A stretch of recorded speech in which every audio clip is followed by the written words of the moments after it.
so now that we understand the full breadth of power that WPATH has when they issue these standards of care, how many of these professional organizations embrace WPATH's standard of care and force medical providers to comply and adhere to these standards of care when people, and from children to adolescents to adults, suffer from gender disorders. Let's talk about what does WPATH actually recommend. Recommend is a gentle word here because really it's forcing these providers.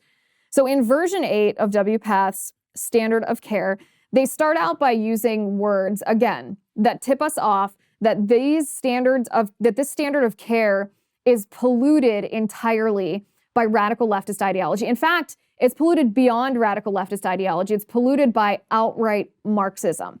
They use phrases like gender-affirming healthcare, which is redefining a phrase. Gender-affirming, if you define it as it is written, gender-affirming would mean that you look at a boy and regardless of how they're feeling, you affirm what their actual gender is. Or you look at a girl, regardless of how they feel that they want to identify, and you affirm the sex that she was born into. What Marxists do is they redefine words. They redefine words for two reasons. One, to push their own political agenda on us, obviously, and two, because it makes them the arbiter of truth. Whoever is the arbiter of truth becomes the authoritarian because they can change the definition of any term at any time related to anything to serve any agenda that they have. So gender-affirming healthcare is a phrase used in this standard of care. So is the phrase cisgender. Now, cisgender is something that's made up. Cisgender is a word that was invented by the LGBTQ lobby. It is supposedly a reference to individuals whose sexual orientation and gender identity match their body and their DNA.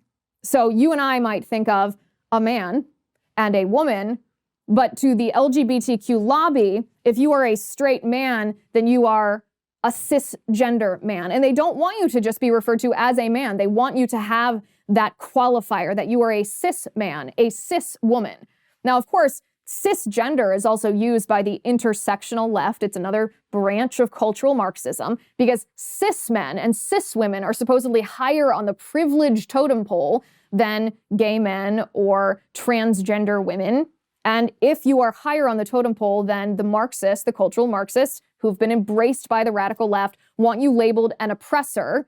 They want to then oppress you in the name of you being an oppressor. So gender affirming is a phrase used. Cisgender is a phrase used. And the most troubling of all, WPATH uses the phrase sex assigned at birth.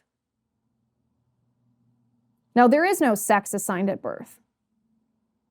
You were either born male or you were born female. The phrase sex assigned at birth implies that parents or nurses or doctors who are in the room when a child is born guess about what sex that child is. Just make a guess based on the genitalia of that child. But the implication of the phrase sex assigned at birth is that sex and gender are two different things. That your gender is not correlated with your DNA and your body. That sex is purely how you feel and how you identify. This is not science. This is not medicine. This is quackery. And yet WPATH uses this phrase in their standard of care that's been embraced by all of these governing organizations that then force medical providers all across the country to adhere to these standards of care or else face liability if there is a bad outcome.